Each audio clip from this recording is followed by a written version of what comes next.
Mia and her husband are pressured by their son Henry and his wife Emma to build a shared house and provide $60,000. After discovering the couple misused the money, they build an apartment complex instead, cutting ties with Henry. Later, Mia learns Henry has divorced and is struggling, while she and her husband enjoy a peaceful retirement managing their apartment business. Hi, everyone. Welcome to Drama of Destiny. This story we're about to tell has a shocking twist beyond your imagination. First, let's get started. I'm Mia. I've finally entered my 60s this year, but I'm still full of energy. I've been with my husband for 25 years, and we are still living happily together. Our only son, Henry, is now 34 years old. 2 years ago, he married someone 12 years younger than him, and now they live out of state. Apparently, her parents' house is a 5-minute walk away, so his meal cooks for them every day because his wife isn't good at cooking. When I first heard this, I felt a bit uneasy, but Henry seemed satisfied with his current life, and his in-laws were happy to help. Since getting married, Henry rarely comes back home, which makes me feel a bit lonely. But at the same time, I'm proud that my once unreliable son is now working hard for his family. However, something happened that changed everything in an instant. My father, who had been battling illness for years, passed away, and I inherited his land. It was quite large, so while discussing with my husband how to use it, we received a shocking proposal from our son's wife. Please let us build a double-family house on the inherited land so my parents and we can live together. My husband and I were speechless at this sudden request. Indeed, when they visited us for New Year's this year, they had mentioned wanting to build a house. We had considered offering a bit of support, especially since they might have children in the future, but we never expected them to ask for the inherited land. But that wasn't all. We need $60,000 to build the double-family house. We want to use it as a down payment. If they were going to ask for help, she could have at least shown some modesty, but my daughter-in-law acted like it was only natural for us to support them. My frustration kept growing. Next to her, Henry just laughed awkwardly, acting like an outsider. Since we'll be able to live closer, please help us out. Currently, it takes an hour and a half by car to get to Henry's apartment. Living within a 10 minutes drive would be nice. But living with her parents is a different story.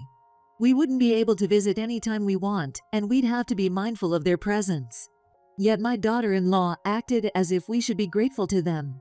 We couldn't agree on the spot, so we told them we needed to think about both the double-family house and the $60,000 assistance. Perhaps because she didn't like our hesitation, the next weekend, my daughter-in-law brought her parents to our house. As soon as they arrived, Emma's mother said, "I've been cooking for your son since they got married. How can you not give them the land or the money after all the care we've provided him?" We never asked for their help, but her mother's tone was full of self-importance. Emma's father added, "You never know what might happen. Living in a double-family house would provide peace of mind, and we could help with any future children. There are only benefits, so what's the problem? Sure, they'd benefit. No land costs, and if we pay the down payment, the loan would be easier.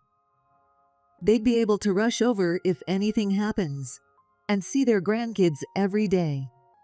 We couldn't understand why they'd just expect us to pay and let them have their way.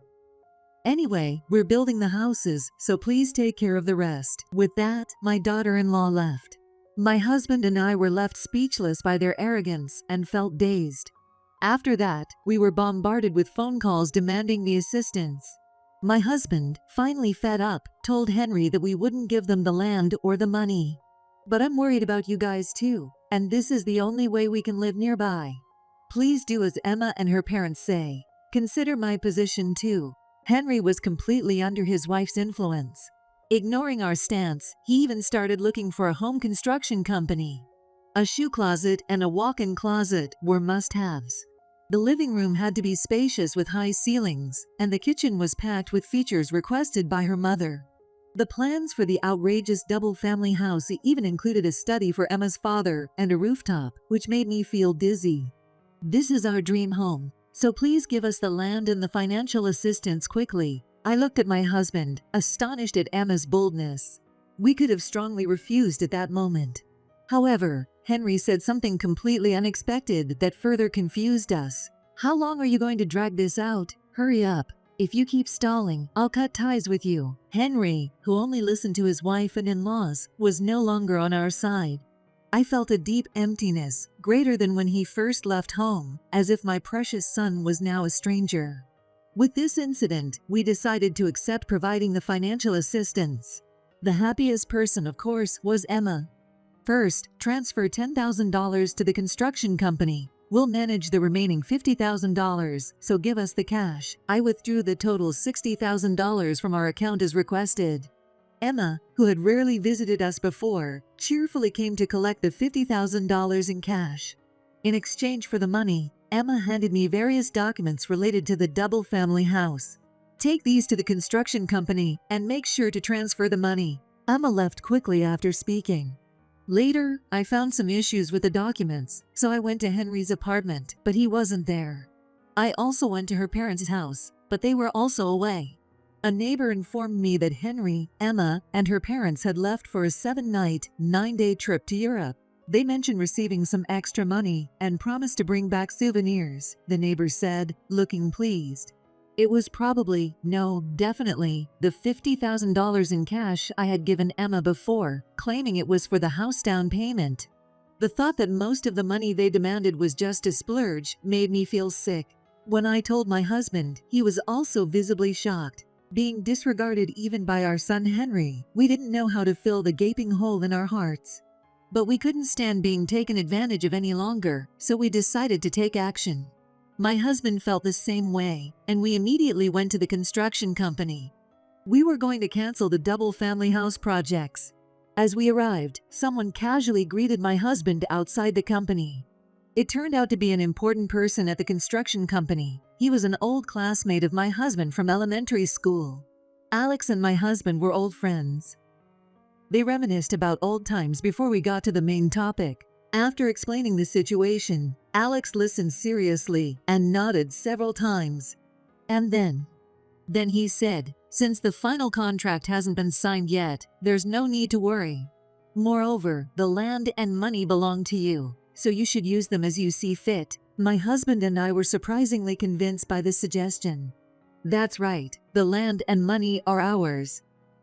We can build what we want with this money. With that decision made, things moved quickly. Alex swiftly drew up a simple design plan and showed it to us. It was a plan that included everything we wanted, and for the first time, we saw light at the end of the tunnel. When Henry and Emma returned from their European trip, they didn't mention the trip to us, so of course, there were no souvenirs. Did you transfer the down payment? Don't think you can back out now. You're adults, after all. Emma often called to check about the money, but never bothered to visit the construction site. Since I'm busy with work, please bring some refreshments to the workers. And make sure they're good ones. She doesn't work. I was oddly impressed by how easily she could lie. The reason for the lie was that they hadn't spent all the $50,000 on the Europe trip and continued their luxury spree with domestic trips. Of course, her parents joined every trip. Thinking of Henry being completely absorbed into their family and wasting time made me sad. However, my husband and I were excited about our ideal building taking shape. As soon as construction began, they left everything to us, for which I am very grateful.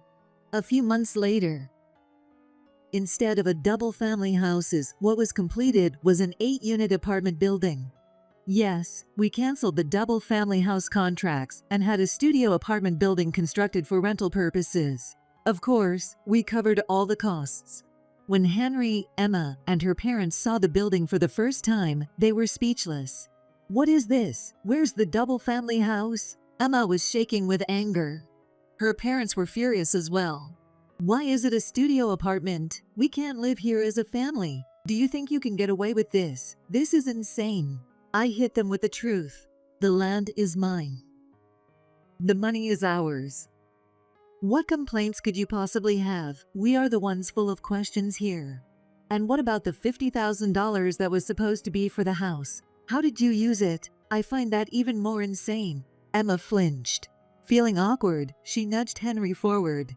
Pushed by the momentum, Henry stepped in front of us. "Doing something like this to your family, I'm done with you. I'll cut ties with you." "I'm serious, okay?" They probably expected us to beg for forgiveness. I was utterly disappointed that my own son would resort to such threats. Fine, go ahead. We've had enough. Don't ever show your face here again. Henry's face turned pale. What? You think I'm serious? It was just a joke. My husband and I completely ignored the flustered Henry. With Henry useless, Emma stepped in. Our apartment lease is up this month. We need to find a place to live, so please lend us some money. I told you, we've cut ties. No more assistance. This is too much. Henry has already quit his job to move here, and we have no savings. Where are we supposed to go? Why don't you stay at your parents' house? Then we heard something interesting. Emma's parents had been renting, and their lease was also up this month, meaning they had to move out too. The fact that both households were losing their homes this month was unexpected, making my husband and me smile. Do you want to live in this apartment? Oh, sorry, it's already fully booked. The apartment we built was in a prime location, just a 5-minute walk from the station. The nearby train served many universities and colleges, so students had signed contracts even before the building was completed. It was finished today, and tenants would start moving in tomorrow. We gave you $50,000, so you should have some left. Find a new place with that. With that, my husband and I turned our backs on them. Henry, speak up. You're the only one who can convince your parents. Right. Who do you think has been cooking you all those meals? Pay back the favor. Go on. You love me, don't you? Do it for your beloved wife. Henry was being badgered by Emma and her parents, but we didn't stop or look back. Later, Henry came to our house alone, apologizing profusely. I'm sorry for saying I'd cut ties. You and Dad are all I have. I only acted coldly because I was trying to keep Emma's parents happy. I'll never forget the words he said when we hesitated to give assistance. And the attitude he showed back then. He acted in a way that said he was willing to lose his own parents' trust. Even now, making excuses won't earn him any sympathy from me. I let Henry keep talking until he was satisfied, then told him to leave. I'm your only son. How can you be so heartless? Have you ever once cared about us since you got married? If you had considered our feelings at all, you wouldn't have agreed to the double family house idea. Pointing out that he was completely on his wife's side, Henry fell silent. From now on, you will not show your face. You will not come begging for money. You don't even need to tell us how your life is going.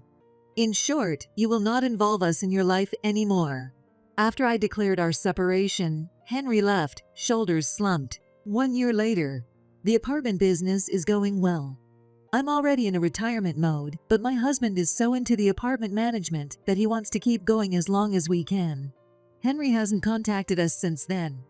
The other day, I went shopping at a supermarket in the next town and saw Emma working the register, looking quite unfriendly. Her wedding ring was gone from her left hand, and she looked quite dowdy. A mom of Henry's middle school classmate told me that Henry had divorced Emma, begged his old company to take him back, and was now living in a company dorm.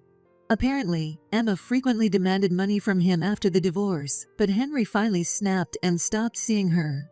Emma and her parents moved into the oldest apartment complex in the area. Emma, who had relied entirely on Henry's income, now works at the supermarket and a convenience store. Her mother does piecework. I heard through the grapevine that Emma's father is making ends meet as a day laborer security guard. My husband and I feel incredibly peaceful after the chaotic double family house incident. Our retirement is serene and fulfilling, thanks to the apartment we built, and our finances are always secure. Being a clean freak, I never miss my weekly cleaning of the apartment. Keeping it clean means new tenants quickly move in when someone leaves. Maintaining a tidy exterior feels great. I used to regret giving away the $50,000 in cash, but thinking of it as the cost of cutting ties with Emma and her parents, it was a cheap price to pay. Grateful for the now peaceful days, I intend to enjoy the rest of my life with my husband. Even if Henry were to appear and ask for forgiveness, I'm confident I could firmly reject him. I don't want anyone to disturb this happiness ever again. Thank you for watching the video until the end. If you enjoyed the story, please give it a like. If you're interested in other stories, please subscribe to the channel. I'll see you in the next video. Thank you very much.